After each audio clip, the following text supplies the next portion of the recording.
नमस्कार दोस्तों, हमने 3 दिन पहले सुभाष की बात में जो कर्नाटक विधानसभा चुनाव को लेकर सर्वे आया था और जो एग्जिट पोल आया था उस पर बात की थी। उस समय भी हमने कुछ बात की थी। अब चूंकि स्पष्ट परिणाम आ गए हैं और कांग्रेस ने स्पष्ट बहुमत प्राप्त कर लिया, सारी कवायद को जो कुछ चल रही थी कि हंग पार्लियामेंट होगी, हंग असेंबली होगी या किस तरह से बीजेपी सत्ता में आ जाएगी, पर दक्षिण में जो एक दुर्ग था, जो प्रवेश द्वार था, जो हिंदुत्व के सिर पे सवार होकर बजरंगबली का नाम लेकर जो पार करने की कोशिश थी, उसमें रुकावट आई। पर इसका एक बड़े मायने, कर्नाटक जीतना कांग्रेस के लिए एक गेम चेंजर जैसा हो गया है, क्योंकि भाजपा कहती रही है कि हम कांग्रेस मुक्त भारत करेंगे।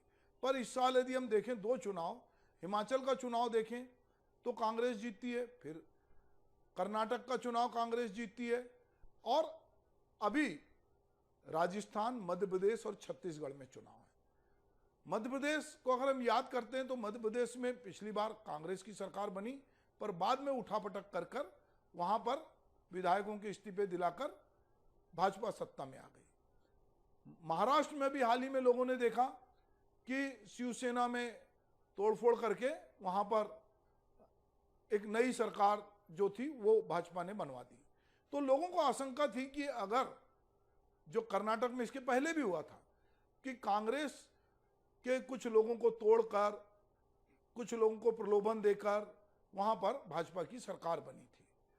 पर भाजपा जब सत्ता में आई तो जैसा कि कर्नाटक विधानसभा में परंपरा अनुसार चुनाव में जिसको कहते हैं रोटी पलटना, तो इस बार रोटी पलट गई। अब भाजपा नहीं है। कर्नाटक दक्षिण भारत में जो बजरंगबली वाला मुद्दा था उसको उसने प्रभावी नहीं होने दिया। हिंदी पट्टी में जरूर बजरंगबली की बहुत बात हुई, छत्तीसगढ़ भी उससे अछूता नहीं रहा। कांग्रेस ने स्थानीय मुद्दों पे चुनाव लड़ा और जनता ने इसे भरपूर समर्थन दिया। कांग्रेस के 40% जो आरोप लग रहे थे सरकार पे, और खास करके कांग्रेस लगा रही थी, उस आरोप से भाजपा जो है बुरी तरह घिर गई। यदि येदियुरप्पा को हटाना और मुंबई को मुख्यमंत्री बनाना भाजपा को महंगा पड़ा। अमूल दूध और स्थानीय दूध ब्रांड जो नंदिनी की लड़ाई भी भाजपा को भारी पड़ी। राहुल गांधी की भारत जोड़ो यात्रा भी काफी प्रभावी रही। साथ ही राष्ट्रीय अध्यक्ष जो कांग्रेस के मल्लिकार्जुन खड़गे का कर्नाटक में डेरा डालने से कांग्रेस वहां एकजुट होकर काम कर सकी। वहीं भाजपा के स्थानीय नेतृत्व में समन्वय नहीं मिला।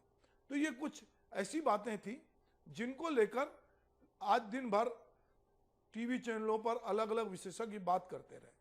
पर इस जीत को कांग्रेस में एक नई शक्ति के संचार के रूप में देखा जा रहा है, और विपक्षी एकता के लिए भी ये देखा जा रहा है कि अब कांग्रेस मजबूती के साथ विपक्षी एकता के लिए फिर एकजुट होगी, क्योंकि 2024 में लोकसभा के चुनाव हैं।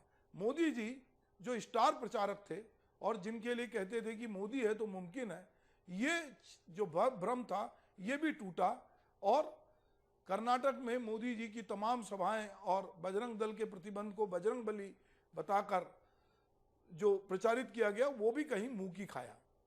तो हमको ये समझ में आना पड़ेगा कि कर्नाटक के नतीजे के उस पार भाजपा के दक्षिण के दुर्ग को कांग्रेस ने ढा दिया है। एक तरफ अनुमान जताया जा रहा था कि कर्नाटक में किसी भी पार्टी को स्पष्ट जनादेश नहीं मिलेगा, हंग असेंबली की बात कही जा रही थी, लेकिन सभी संभावनाओं को धत्ता बताते हुए कांग्रेस प्रचंड बहुमत से कर्नाटक की सत्ता पर काबिज हो रही है। कर्नाटक में चुनाव प्रचार के दौरान शिक्षा, बेरोजगारी, महंगाई, भ्रष्टाचार जैसे बातों से ज्यादा बजरंगबली की चर्चा होने लगी थी। इसको लेकर भाजपा ने वोटों का ध्रुवीकरण को करने की कोशिश की, लेकिन इसका ज्यादा लाभ उनको नहीं मिल पाया, बल्कि कांग्रेस को मुस्लिम मतदाताओं को खींचने में सफलता मिल गई। वहीं बीजेपी ने राज्यों में मुस्लिमों को दिया जा रहा 4% जो आरक्षण था खत्म कर लिंगायत और ओकालिंगा समुदाय को बराबर हिस्से में बांटकर देने का वादा किया था। इसका बीजेपी को कोई फायदा नहीं मिला। वहीं कांग्रेस को हर परिवार की एक महिला को 2000 रुपए हर महीने देने, बेरोजगार युवाओं को 3000 रुपए प्रतिमाह बेरोजगारी भत्ता देने के वायदे से फायदा मिला। कर्नाटक के नतीजों पे प्रमुख नेताओं के बयान जो आए वो हम उसको जरा समझें कि क्या है। प्रधानमंत्री नरेंद्र मोदी जो कि स्टार प्रचारक थे, उन्होंने कांग्रेस को बधाई देते हुए कहा कि मैं उन सभी को धन्यवाद देता हूं जिन्होंने कर्नाटक चुनाव में हमारा समर्थन किया। मैं बीजेपी कार्यकर्ताओं की कड़ी मेहनत की सराहना करता हूं। हम आने वाले वक्त में और भी अधिक जोश के साथ कर्नाटक की सेवा करेंगे। एक नेता को इसी तरह कहना चाहिए अपने कार्यकर्ताओं को, जो मोदी जी ने कहा। प्रियंका गांधी ने कहा कि जनता चाहती है कि उनके जो मुद्दे हैं उन पर चर्चा हो और उन्हीं मुद्दों पर यह चुनाव लड़ा गया। जनता अब जागरूक बन गई है।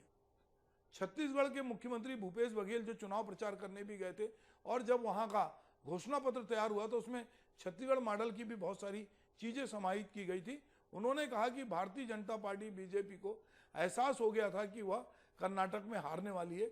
यही वजह है कि मोदी जी की जगह सारे टेलीविजन में नड्डा जी की फोटो लगाने लगी। वहीं दूसरी बात यह थी कि भारतीय जनता पार्टी के लोग मोदी की जगह योगी योगी करने लगे, बुलडोजर की बात करने लगे। मोदी जी का जादू अब समाप्त हो गया है, ये भूपेश बघेल कह रहे हैं। पश्चिम बंगाल की मुख्यमंत्री ममता बनर्जी ने कहा, अहंकार, दुर्व्यवहार, एजेंसी पॉलिटिक्स के खिलाफ लोगों ने वोट टू नो बीजेपी का आह्वान किया। मैं कर्नाटक की जनता मतदाताओं को सैल्यूट करती हूं और कांग्रेस पार्टी को जीत की बधाई देती हूं। अब छत्तीसगढ़, मध्य प्रदेश, राजस्थान में चुनाव है, यहां भी भाजपा को शिकस्त मिलेगी। जम्मू कश्मीर एनसी के नेता फारूक अब्दुल्ला ने कहा कि कर्नाटक के आवाम को मुबारकबाद देता हूं। उन्होंने नफरत की सियासत को ठुकरा दिया और मोहब्बत की सियासत को अपनाया। इस तरह कर्नाटक के नतीजों पर बयानबाजी का दौर दिन भर चलता रहा। इन नतीजों ने जहां कांग्रेस को में नया उत्साह का संचार किया, वहीं भारत जोड़ो यात्रा का असर भी सामने आया। पूर्व सीएम सीतारमैया ने इस जीत के पीछे राहुल गांधी के योगदान को प्रमुखता से गिनाया। गौरतलब है कि भारत जोड़ो यात्रा के दौरान राहुल गांधी कर्नाटक में 21 दिन चले थे। इस दौरान वे 7 जिलों से गुजरे थे। इन जिलों में आने वाली 32 सीटों में कांग्रेस को जीत मिली। इस जीत ने कांग्रेस को एक नई ताकत दी है। साथ ही देश की राजनीति के करवट लेने के संकेत भी इससे मिलते हैं। इसका लाभ कांग्रेस को आने वाले छत्तीसगढ़, मध्य प्रदेश और राजस्थान के चुनाव के साथ ही अगले साल होने वाले लोकसभा चुनाव में भी मिल सकता है। कांग्रेस को जहां लगातार 2 राज्यों में जीत मिली है, उसमें नई ऊर्जा का संचार हुआ है। वहीं विपक्षी एकता को भी मंच पर लाने की कवायद तेज हो सकती है और इस तरह किसी प्रयास में कांग्रेस की अगुवाई को नैतिक बल भी मिल सकता है। इसके अलावा जिस तरह प्रधानमंत्री नरेंद्र मोदी ने पूरी भाजपा को बजरंगबली के बहाने चुनाव प्रचार का रुख मोड़ने की कोशिश की और उसे कर्नाटक की जनता ने नकार दिया, ऐसे में विपक्ष सवाल उठा सकता है कि क्या अब नरेंद्र मोदी का जादू उस तरह सर चढ़ के नहीं बोल रहा है जैसे पहले चलता था। इस चुनाव नतीजे ने भाजपा के साथ ही जेडीएस के अरमानों पर भी पानी फेर दिया। कर्नाटक की राजनीति में त्रिकोणीय संघर्ष कहीं 2 दलों के बीच न रह जाए, इस बात के भी संकेत मिल रहे थे। लंबे समय से प्रदेश की राजनीति में देवगौड़ा और कुमारस्वामी का दबदबा रहा है, लेकिन अब जो परिणाम आए उससे इस क्षेत्रीय पार्टी को करारा झटका लगा है। क्या भविष्य में वो इससे उभर पाती या नहीं, यह भी देखने वाली बात होगी। तो अब कर्नाटक के चुनाव हो गए, चुनाव परिणाम आ गए हैं। अब देखते हैं कि कांग्रेस नेतृत्व किसको मुख्यमंत्री की जिम्मेदारी देती है, ये आपस में तय होगा।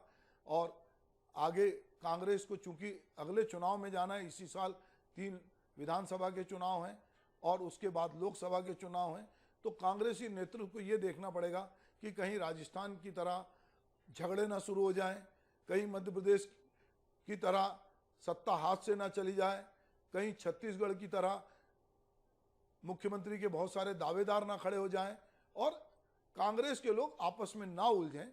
अगर कांग्रेस को अपनी पुरानी खोई हुई ताकत को प्राप्त करना है, उसको देश की सबसे बड़ी पार्टी के रूप में, सबसे पुरानी पार्टी के रूप में अपने को स्थापित करना है, तो राहुल गांधी की जो यात्रा है, भारत जोड़ो यात्रा, उस यात्रा में कांग्रेस जोड़ो और जुड़े रहो, ये भी एक यात्रा, हाथ से हाथ मिलाओ, जो बात प्रियंका गांधी कह रही थी, ये कांग्रेसियों को देखना पड़ेगा। अन्यथा ये भी हो सकता है कि जिस तरह से हमने देखा कि बीजेपी ने पूर्व में महाराष्ट्र में जिस तरह का खेल किया, मध्य प्रदेश में जिस तरह का खेल किया, यहाँ तक कि कर्नाटक में भी जिस तरह का खेल किया, तो राजनीति में कहा जाता है कि राजनीति में सब कुछ जायज है। तो राजनीति में अब मूल्यों को कोई नहीं देखता है, देखते ये हैं कि पद पर कौन काबिज है, कैसे काबिज है। और टेलीविजन चैनलों की बहस में इसको चाणक्य नीति कहा जाता है, और लोग चाहते हैं कि एन के एन प्रकार हम सत्ता हासिल करें। तो यदि कांग्रेस के पास सत्ता वापस आई है, जनता ने प्रचंड बहुमत से यदि कांग्रेस को जिताया है, तो कांग्रेस के लोगों को अपनी आपसी गुटबाजी को छोड़कर जो जन घोषणा पत्र कर्नाटक की जनता के सामने रखा गया है उसको पूरा करने के तरफ आगे बढ़ना चाहिए। जो राहुल गांधी ने कहा भी है कि हम घोषणा पत्र को लागू कराएंगे, तो उनको ये देखना चाहिए और साथ साथ ये भी देखना चाहिए कि नवंबर में 3 राज्यों में चुनाव हो रहा है। इन तीनों राज्यों में जब चुनाव हुए थे पिछली बार तो कांग्रेस सत्ता में आई थी, बाद में एक राज्य उसके हाथ से मध्य प्रदेश चला गया, अभी 2 राज्य उसके हाथ में है। तो ये जो हिमाचल से यात्रा शुरू हुई और अब कर्नाटक आई है, तो ये मध्य प्रदेश, छत्तीसगढ़ और राजस्थान में क्या रंग लाती है, और जो कार्यकर्ताओं में नए उत्साह का संचार हुआ है, जो कांग्रेसी बहुत मायूस हो गए थे आज बहुत खिले खिले दिख रहे थे। पहली बार टीवी चैनल पर उनके प्रवक्ता हों चाहे नेता हों, वो बहुत कॉन्फिडेंस से बैठे थे, बीच में उनके बॉडी लैंग्वेज कॉन्फिडेंस जो है वो गड़बड़ाने लगा था। तो ये जो कॉन्फिडेंस राहुल गांधी की, चाहे भारत जोड़ो यात्रा से आया हो, चाहे हिमाचल से की जीत के बाद आया हो या कर्नाटक की जीत से आया हो, ये कॉन्फिडेंस यदि बना रहता है तो कांग्रेस निश्चित रूप से आने वाले विधानसभा चुनाव और लोकसभा चुनाव में बेहतर कर पाएगी। अन्यथा आपसी फूट हमेशा कांग्रेस के लिए घातक रही है। बीजेपी ये बात बार बार कहती है कि हमारे यहाँ हमारी पार्टी में किसी तरह की फूट नहीं होती, पर कांग्रेस जब से बनी है और ख़ास करके इधर के कुछ सालों में कांग्रेस में बहुत सारी फूट हुई है। तो ये एक बात है। आप पार्टी भी कर्नाटक गई थी, पर उसने चूंकि उसे अपने वोट बैंक को बढ़ाना था, पर उतना अच्छा परफॉर्म आप पार्टी भी वहाँ नहीं कर पाई है। तो ये लड़ाई छत्तीसगढ़, राजस्थान और मध्य प्रदेश में जो होगी वो भी भाजपा और कांग्रेस के बीच ही होगी मुख्य मुकाबला। और देखना ये है कि 2023 के आते ख़त्म होते होते तक क्या कांग्रेस तीनों राज्यों में फिर से काबिज होती है, और लोकसभा चुनाव में जिस तरह के दावे किए जा रहे हैं कि 300 प्लस बीजेपी जो देखना चाहती है वो भी समझ में आएगा। पर हाँ, इस बीच में उत्तर प्रदेश में नगर पंचायतों के, नगर पालिका के, नगर निगम के चुनाव हुए हैं जहाँ बीजेपी का परचम अच्छे से फहराया है। तो कहीं ना कहीं योगी जी की जो ताकत है वो जो मोदी जी के बराबर खड़ी होने की वो दिखती नज़र आ रही है।